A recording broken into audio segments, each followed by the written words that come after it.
Hi everyone, Allan Knight here, former Zen monk turned communication coach.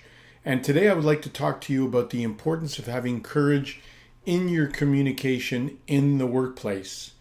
What stimulated this idea was that I had a meeting with a client yesterday who's originally from another country, has a bit of an accent, and he's had this job for about a year. In the first 8 months, he was very passionate about the projects he was working on.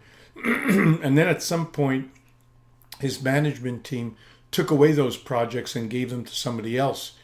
And the ones he's working on currently, he doesn't find that stimulating and exciting. He never really got credit for the work that he did during the first 8 months.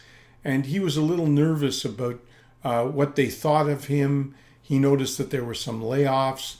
And so I asked him if he had sat down with one of his managers or the appropriate person to communicate some of his feelings, to clarify where he stood with the company.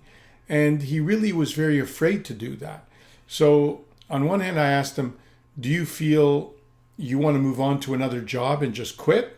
That's one option. Another option is to stay exactly as you are, not communicating and worried about what they think and making assumptions and anticipate what may be so or what may not be so. And the third option was to communicate effectively. And he wanted to do that, but wasn't sure how to communicate effectively. So I suggested the following. I said, sit down and say, look, Mr. and Mrs. Jones, I've really loved working here for the last year. I thought it would be a good time to have a bit of an overview. The first 8 months were really fantastic. I was very creatively and passionately involved in certain projects. Then they changed. It wasn't as great. And then I saw recently that there were some people being laid off. And I'm really looking right now for my future and would love to know more about how you see me as an employee, whether there's a fit here long term, because I'm quite excited about working here, but I'm also a little nervous about where the company might be going and whether they see me as a fit. And he saw that by communicating that way, that wasn't going to turn them off.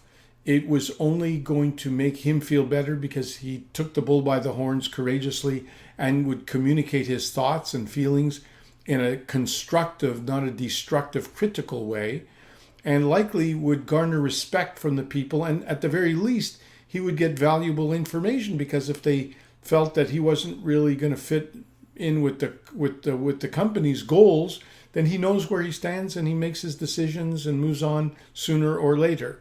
But if he finds out that they're really pleased with him, then he knows that he has more opportunity to communicate openly with the management team going forward, so that he can express his needs when he needs to express them.